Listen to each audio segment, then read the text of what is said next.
This is not just a story of startups. This is a story of a nation that has found its confidence. India has moved from being a market for ideas to becoming a factory of ideas.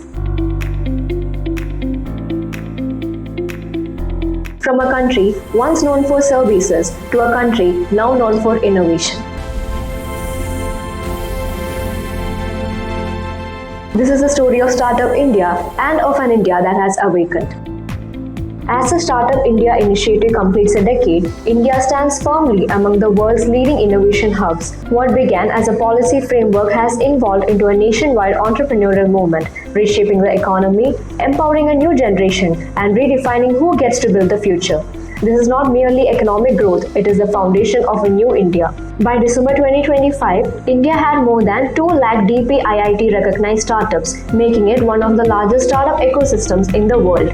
While Bangalore, Hyderabad, Mumbai, and Delhi NCR continue to lead the way, the real story lies elsewhere. Nearly half of India's startups now come from Tier 2 and Tier 3 cities. Innovation is no longer confined to metros, entrepreneurship has gone national. Perhaps the most defining feature of India's startup revolution is its inclusiveness. Today, entrepreneurship in India is no longer limited by background, geography, or privilege. If you have an idea and a viable business model, you have a place in the ecosystem. More than 45% of Indian startups have at least one woman director, a strong indicator that innovation is also becoming a tool for social and economic equity. This is the democratization of entrepreneurship. India's global standing is best reflected in the explosive rise of its unicorns. In 2014, India had just 4 unicorns. Today, the number stands over 120, with a combined valuation exceeding $350 billion.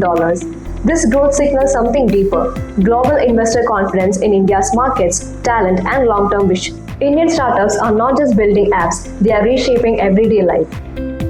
Agri-tech platforms are improving market access for farmers. Clean mobility startups are reducing urban emissions. Innovations in healthcare, education, finance, and climate are closing long-standing development gaps. Startups have become active agents of economic and social change. This transformation was not accidental. Led by the Department for Promotion of Industry and Internal Trade, Startup India has grown from a policy initiative into a full-spectrum support platform.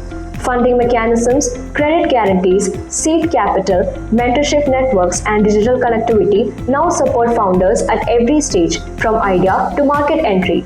This is a designed ecosystem, not a spontaneous one. As India moves towards a $7.3 trillion economy by 2030 and the long-term vision of Develop India 2047, startups will remain central to this journey. They are not just engines of growth, they are architects of a resilient and innovation-driven future. This is an India that builds. This is an India that leads. This is an awakened India, the startup nation.